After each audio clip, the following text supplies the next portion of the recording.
So for this next video, we're going to look at example 4.75 from the homework. So it's a coplanar example, so it's a little bit easier.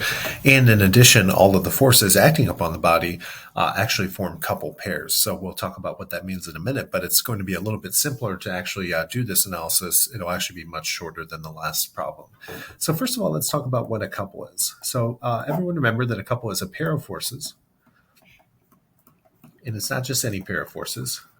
They have to have equal magnitude. They have to be of opposite direction. And they have to be parallel lines of actions, but separated at a distance. And if you think about like focusing on these two forces here, clearly they have equal magnitude, but they're of opposite direction, right? This is pointing in whatever direction this is in the upward direction, and this is pointing in this direction in the downward direction. So they meet the equal magnitude in opposite direction. In addition, if you notice, their lines of action are parallel. So what that means is when you have this pair of forces, if you think about forming an equivalent force couple system, what we talked about at the end of chapter 4, if you find the resultant force associated with these two forces, they purely cancel each other out. And what that means is that this pair of forces, in terms of the motion that it induces on this plate, it's going to be purely rotational, right? This is going to pull directly in this direction. This will pull down. And if you pull up and down by the same amount, all that you're going to do is induce rotation in this plate. So couples do nothing more than cause rotation. And particularly, one thing you also want to remember is that they're a free vector, meaning that they don't necessarily have an assigned point of application. You can move them around in whatever way is convenient to you, as we know from our equivalent force couple system analysis. So let's actually talk about how we would do this problem. If I were to sum the moments of all the couples that are acting on this plate, and I picked a sign convention, and I'll use the traditional coplanar sign convention that rotation in the counterclockwise direction is positive. If you notice, what I'm trying to do here is to find the magnitude of these two unknown forces in this couple pair, such that the resultant couple is 400 Newton meters in the clockwise direction. So I want this to equal minus 400. Now you might ask yourself, well, why minus? Well, if I'm using a counterclockwise positive convention and I want the resultant couple to be 400 Newton meters, I'm going to pick F to make this true. So let's actually go about and do the actual calculation here. Let's start with the easy one. What about this 250 Newton force couple pair? Well, first of all, just actually remember you can always determine the direction of a couple by just pulling on the paper in front of you in the direction of the forces. So if this force pushes up and this pulls down, notice that that's going to introduce clockwise rotation.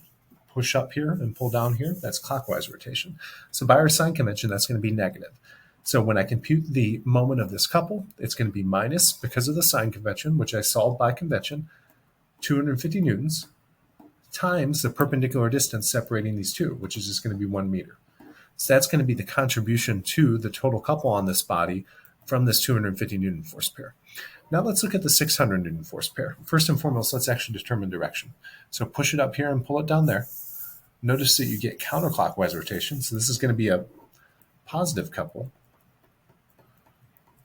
So how would we actually determine the magnitude of this couple? Well, we need to consider the magnitude of the force pair, which is 600 newtons. But in addition, we're going to need an expression for this distance. Now, how can we actually get this distance? Well, you just have to use one of the geometrical formulas that you know, involving either the law of sines or the law of cosines. For some reason, the law of sines just sticks easier in my brain. So we know that the sum of all interior angles and triangles is 180 degrees. So if there's already 40 degrees accounted for here, this must be a 100-degree angle. So I can find this side length and this side length, which are the same since they're both associated with a 400-degree angle. I can just say that x divided by the sine of 40. So remember that the law of sines says that the ratio of the side length to the sine of the corresponding angle is equal for all of the different kind of side length and angle pairs in the triangle. So it's going to be equal to 1 divided by sine of 100. So hopefully everyone sees how I did that. I took my unknown sine length, I matched it to its angle. So the ratio of that unknown sine length to the sine of that angle is equal to the ratio of this side length, which I know, to the sine of its matching angle. So what that means is that this angle that I don't know, I should say the side length that I don't know, is nothing more than the sine of 40 degrees divided by the sine of 100. So what I'm going to actually do when I actually use my calculator, actually I probably won't even, just to leave a little bit on your end to getting the final answer, I'll probably just leave that as a variable and leave it to you to compute. So this is the perpendicular distance for this force couple pair, and it's inducing a counterclockwise or positive rotation, so just call that x. Now, what about the final, the moment associated with these unknown forces? Well, first of all, determine the direction. Notice that it's a clockwise rotation, so by this sign convention, it'll be negative.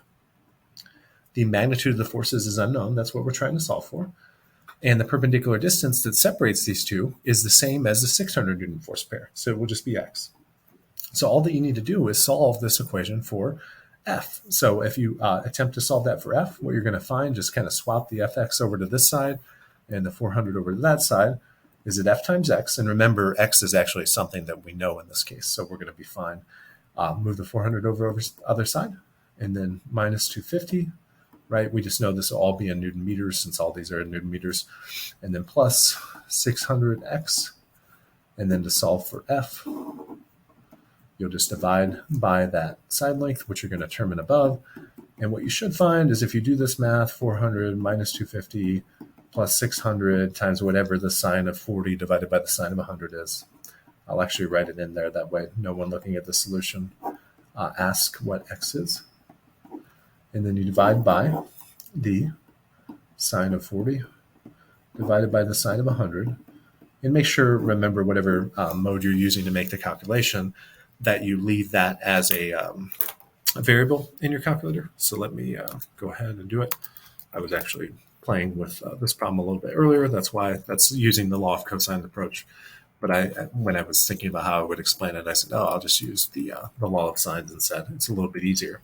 So 400 minus 250 plus 600 times the sine b of 40 divided by the sine b of 100.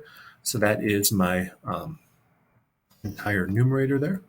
So I'm just closing that, and then I'm going to just divide by this ratio.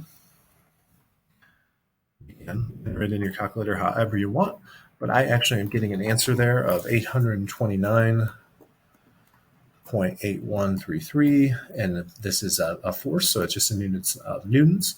And remember that you will probably round this to 3 sig figs when you report it in mastering engineering, so it's going to be just 830 newtons for that value.